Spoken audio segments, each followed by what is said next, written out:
सोमसूर्याग्निलोचनाय नमः पाशाङ्कुशधराय नमः चण्डाय नमः गुणातीताय नमः निरञ्जनाय नमः अकल्मषाय नमः स्वयंप्रकाय नमः अव्यक्ताय नमः गदिने नमः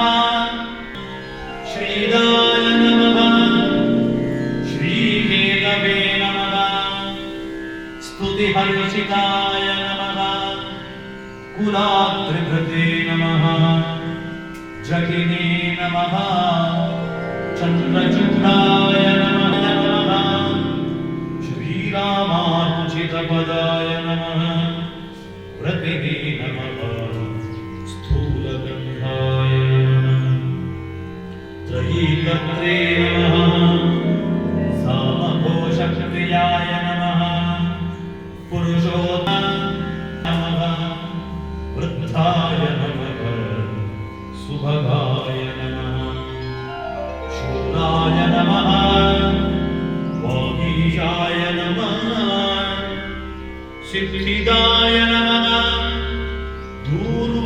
दूर्वादिल्वप्रियाय नमः कान्ताय नमः पापहारिणे नमः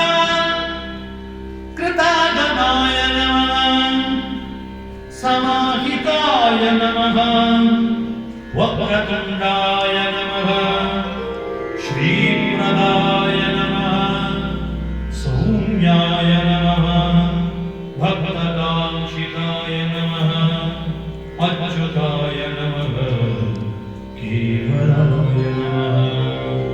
सिद्धाय नमः सच्चिदानन्दविग्रहाय नमः ज्ञानिने नमः मायायुक्ताय नमः दान्ताय नमः ब्रह्मेष्ठाय नमः भयवर्जिताय नमः प्रमत्तदैत्यभयदाय नमः व्यक्तमूर्तये नमः अमूर्तकाय नमः पार्वती शङ्करोत्सङ्ग केलनोत्सवलालनाय नमः समस्तजगदाधाराय नमः वरसनात्मने नमः सर्वसिद्धिप्रदायकाय नमः श्रीमहागणपतये नमः